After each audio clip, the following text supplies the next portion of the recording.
I'm Jill with the Mobile Public Library, and I'm back again with another knitting video. And today I'm going to show you my personal pattern for a knitted face mask. I'm going to put it in the box below this video, and feel free to use it, change it, distribute it, do whatever you want with it. I'm giving you blanket permission. This is the mask I made. It is 2 layers of a very holey fabric, and then it's got a pocket so that you can put whatever kind of filtration material you have or would like to use inside of it. And this pattern, there's lots of other patterns out there. If you don't like this one, Google for face mask patterns. You will find dozens of other choices. But the reason why I made this pattern is because I had 2 priorities. One, I wanted a pocket to put a filtration material in, and then the other thing was I wanted it to be pretty lightly knit because this is Mobile, Alabama, and summer is approaching. It's going to be 1,000,000 degrees outside very soon. So I made up my own pattern. To make this, you're going to need a few materials. First off, you'll need some sort of yarn. I used a 3-ply worsted yarn because this was the lightest one I happen to have. If you got something lighter, I recommend trying that. One of my goals was to make this as less heat insulating as possible, so the lighter yarn you have, the better. I also used my biggest needles. These are 10mm needles, which is usually the biggest size you can get in like a wide range of needle sizes set. And then to make the ear straps, I used a couple DPNs. These are 6.5mm DPNs. If you don't have DPNs, you can do the I-cord ear strap with single pointed needles. It's just a little more difficult. Other things you probably want to have on hand are a tape measure and some scissors, and you'll also need a tapestry needle to sew the 2 pieces together. I also, have a couple different filtration options. This is cut from a pair of cotton Christmas pajamas, and then this is a shop towel. I'll leave a link in the box below to several sources that give you different ideas for things around the house that you might repurpose to use as a face mask filter. And I think that is pretty much it for preparation. Stay tuned at the end of the pattern to get some tips on how can you personalize this design and substitute in different materials. And I hope that this pattern is useful and works out for you. Start by casting on 12 stitches.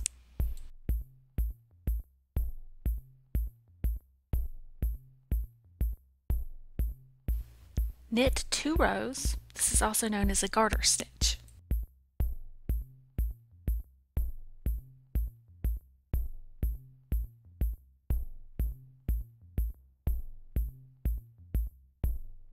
Now it's time to add some stitches. Knit 1, then knit front and back, and then repeat that until the end of the row. You'll end up with 18 stitches.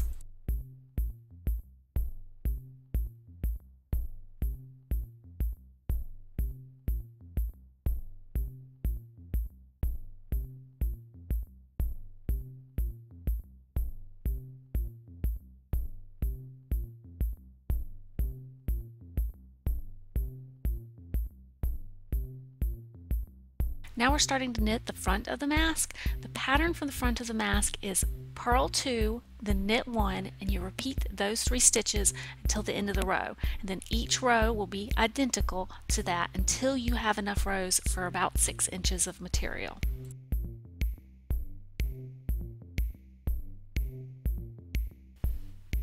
Now that I have about 6 inches of fabric, I'm almost done with the front of the face mask. I just have to finish the other side.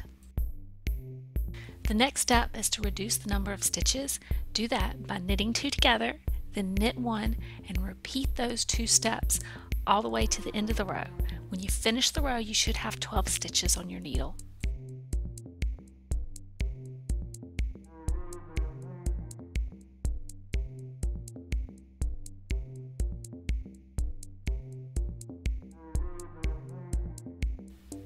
Then knit 1 row,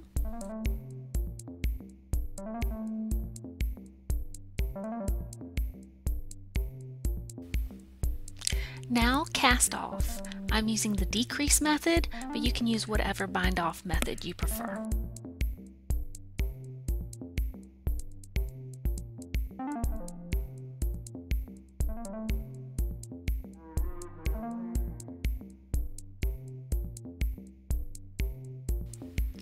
Now it's time to make the ear loop. I'm going to use DPNs because that's the easiest way to make an I-cord. First I'm going to put the DPN through the free loop I have, and then I'm going to pick up another piece of yarn from the side of the project so that I'll have 2 stitches on my needle. And from here I'm going to make a 2-stitch I-cord for about 12 rounds.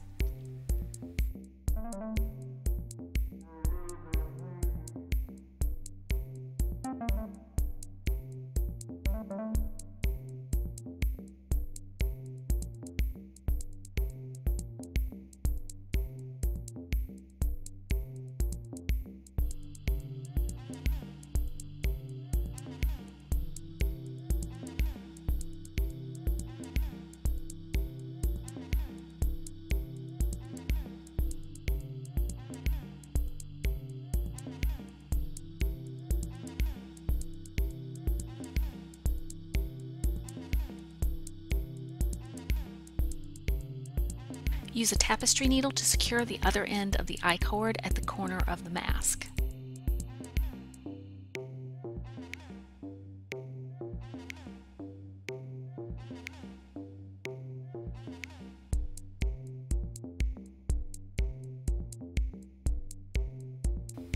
Pick up a couple stitches from the opposite side of the mask and repeat the I-cord process for the other ear loop.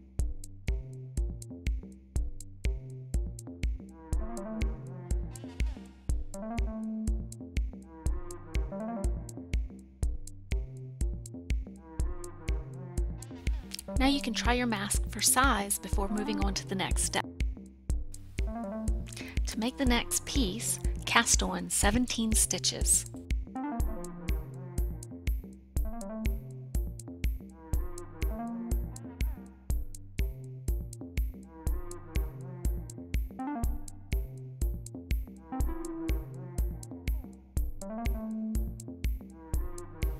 Knit until you have a piece large enough to line the inside of your mask, and then cast off.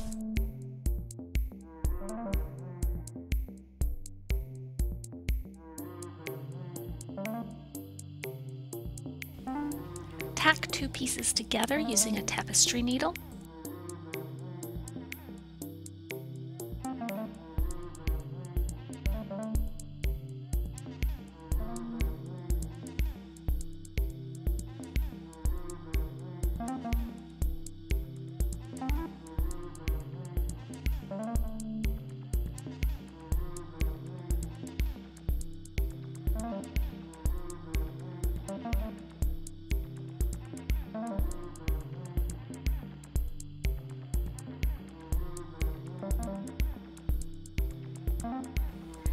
Weave all loose threads back into the project or hide them inside the pocket.